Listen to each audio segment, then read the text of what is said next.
The mighty Chieftain, pride of the Alliance fleet, for a long time the most common sight across AX battlefields.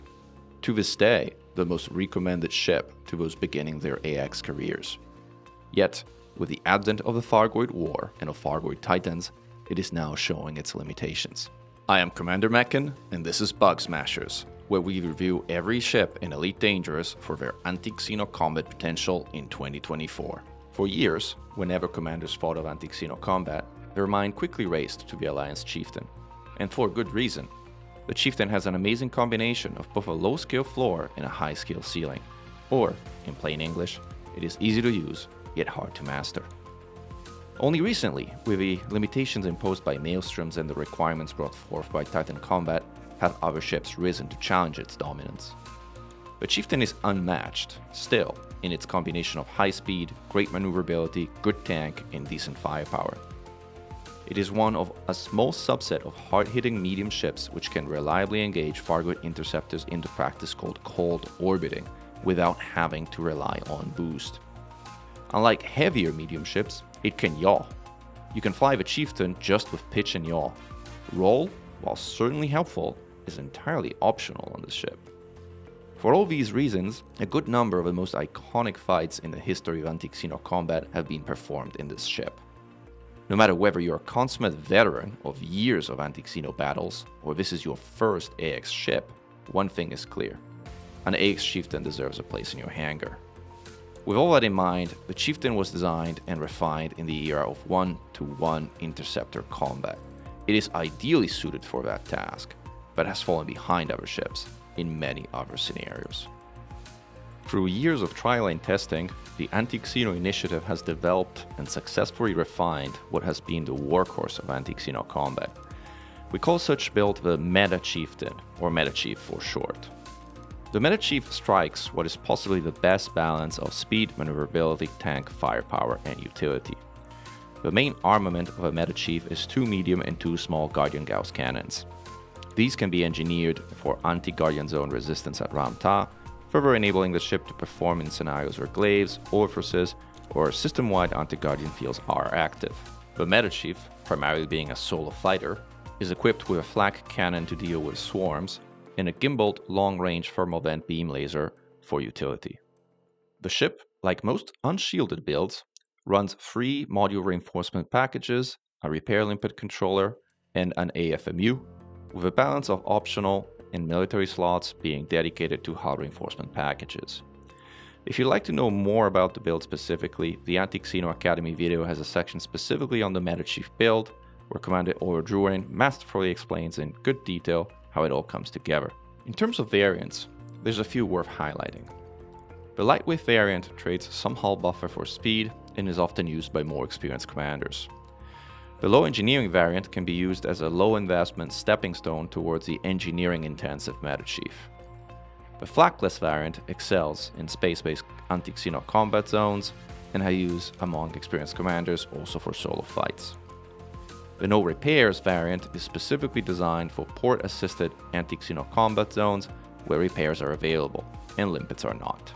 We have also provided a Titan Bomber build for the Chieftain, if you really want to build it that way. However, we strongly recommend against doing so. If you want to go Titan Bombing, please consider building a Crit Mark II or a Titan Mark II instead. You'll have a much better experience. Finally, a word on the AX Combat Jumpstart build, which Frontier Development sells for real money. Simply put, it is terrible. Do not bother buying it. Or, if you already did, do consider reconfiguring it to one of the builds we recommend. All of these builds are linked in the video description below. Power priorities on the Metachief are quite simple and don't matter that much, as its armored power plant has more than enough power grid to sustain all of its modules without relying on selective shutdown of modules. Personally, I fly with a cargo hatch and FSD on priority 5, the AFMU on 4, the repair limpet controller on 3, all weapons on 2, and all other modules on 1. That way, even a power plant malfunction will at most shut your weapons down, giving you a good chance at getting away safely. The Metachief relies on 3 Firegroups. The first Firegroup has 1 medium and 1 small gauss on each trigger. The split is important, as we will want to stagger gauss fire on the Metachief to avoid heat spikes. Do not map the thermal vent beam to the same fire group you map your gauss to. Using beam and gauss together doesn't cool you. The extra distributor draw will instead make your heat spike higher. The second fire group has flak on the first trigger and the thermal vent beam on the second trigger. The third fire group has your repair limpet on the first trigger and all scanners on the second trigger.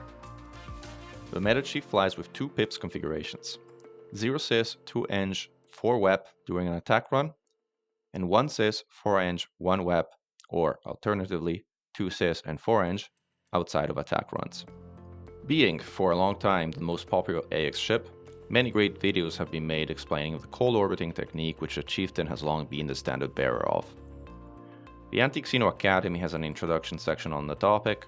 For a more in-depth guide, Commander Heli Meli's introductory guide Cold Orbiting is excellent and a highly recommended watch.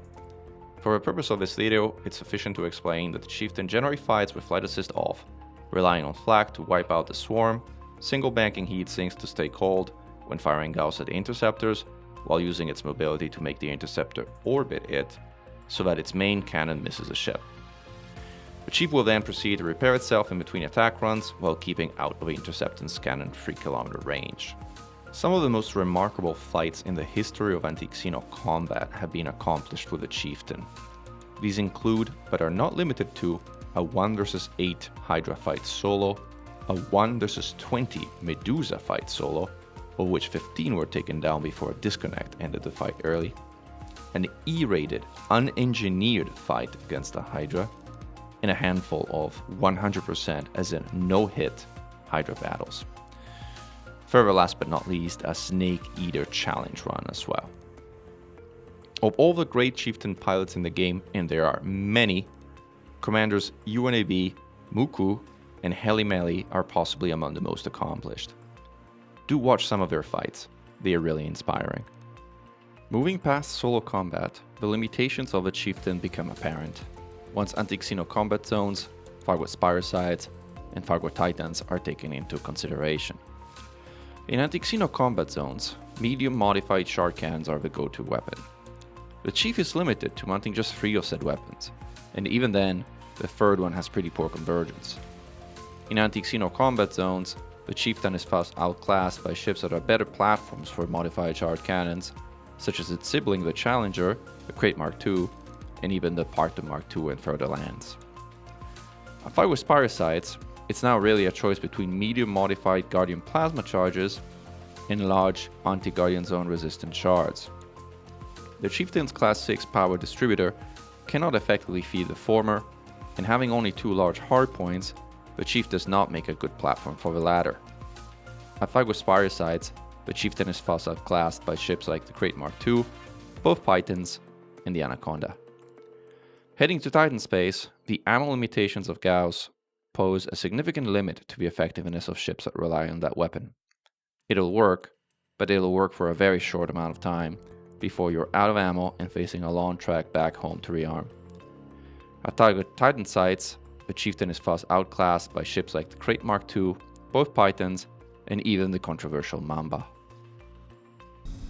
No ship review would be complete without a showcase, of course. As the king of medium ship agility, let us take it out for a no-hit run against the Hydra, and see for yourself how it handles.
The AX Chieftain remains the best solo fighter in the game. It is also a fantastic ship to learn anti-xeno combat in. With the community's shifted focus towards the Thargoid war, however, with its anti-xeno combat zones, spire sites, and titans, I believe that it is fair to say that the Chieftain has lost its crown as the meta. What has taken its place, you'll wonder? Stay tuned for the next episode of Bug Smashers to find out. And if you enjoyed this episode and would like to see more in this series, please consider liking, subscribing, and hitting the notification bell below. It really helps me notice your support. Glory to mankind. Commander Meccan, over and out.